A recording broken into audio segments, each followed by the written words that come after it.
Reiki,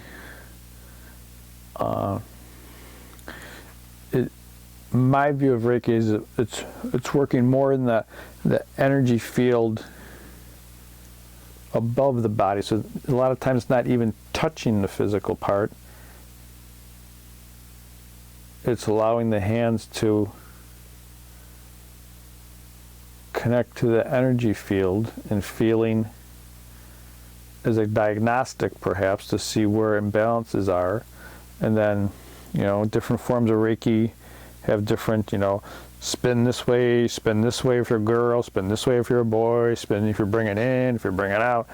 I don't know, I get confused. But the part that I enjoy is connecting to the energies with just the intent that it has the healing modality that is needed, and let the universe figure out the details. Right, so that's more of Reiki. And Reiki does get into, healing touch, laying on of hands. I guess that's another modality to connect. Laying on of hands is, my view of it, is you just make a physical intention, and then connect physically and just allow the energy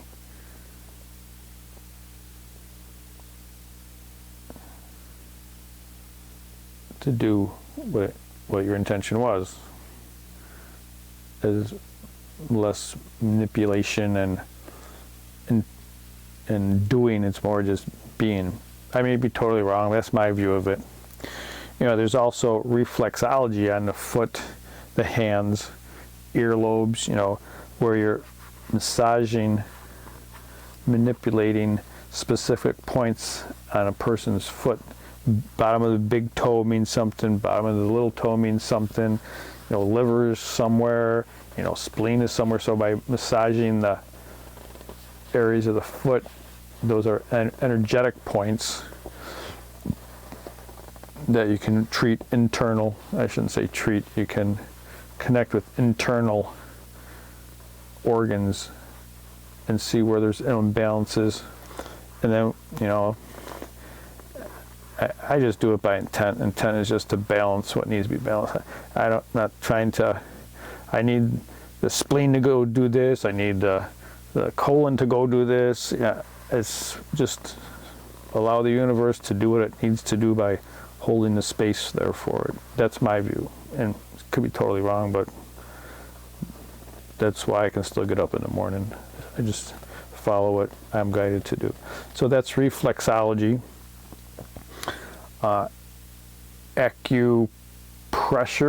Acupuncture senses energy channels and then puts pins in to relieve blocks. I believe I have a little bit of experience just having acupuncture done from a practitioner to me as a client, and I think it's more about sensing where blocks are in the energy flow and putting the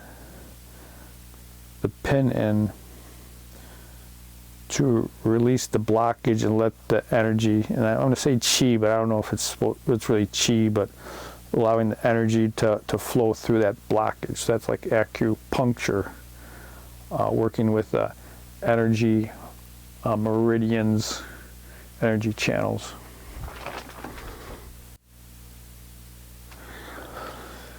All right, I'm not exactly sure what this one's called. That energy massage, is it tantric work, tantric massage? Yeah, I don't know, but one modality is working with the energy channels, combining like massage and Reiki and Acu, whatever, but connecting to the energies and the channels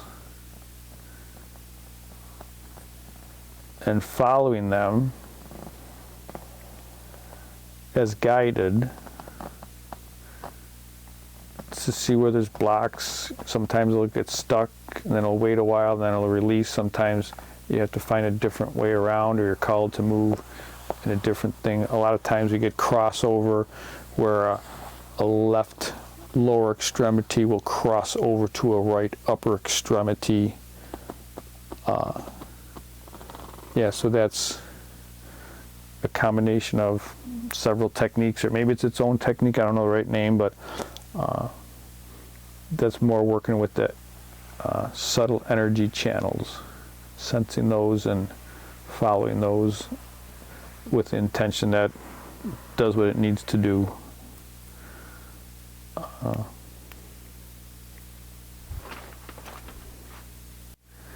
Yeah, let's talk about this one. My other crystal pendulum's upstairs, but here's one I had down here. So this is, I'm not sure what type of stone, if you can actually see that or not. And this looks like a piece of quartz, I think, on a little chain. So, you know, when you hold it, it spins. And I don't know it's going to do any work.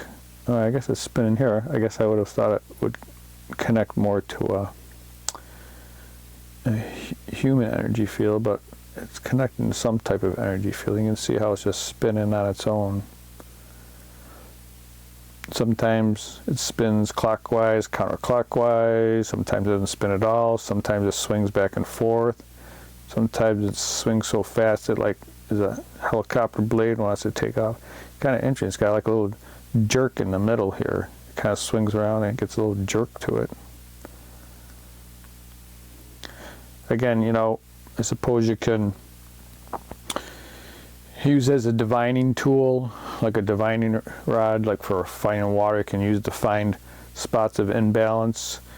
You know, supposedly you can, the word force comes in, but I don't know if it's necessarily the right word, but you can try to control, like you're going to try to change an energy in a certain way. So like you can intentionally force it to spin one way or intentionally force it to spin the other way. My preference is to just put out the intent that it balances as need to be and just hold it there. And when it's done doing what it needs to do, it'll just stand still, and then you know to move on. Yeah, it's kind of interesting that they had some stuff going on here. Let's see what happens over here. No. All right, so you know that's working just in the energy field. You're not, that doesn't touch the body at all. It's just working in the. I wouldn't know if I'd say the auric field. You know, you get into the 10-body models where you know there's an auric line, and you know it's different than the auric field, which might be composed of a, you know, an auric body. So I don't know.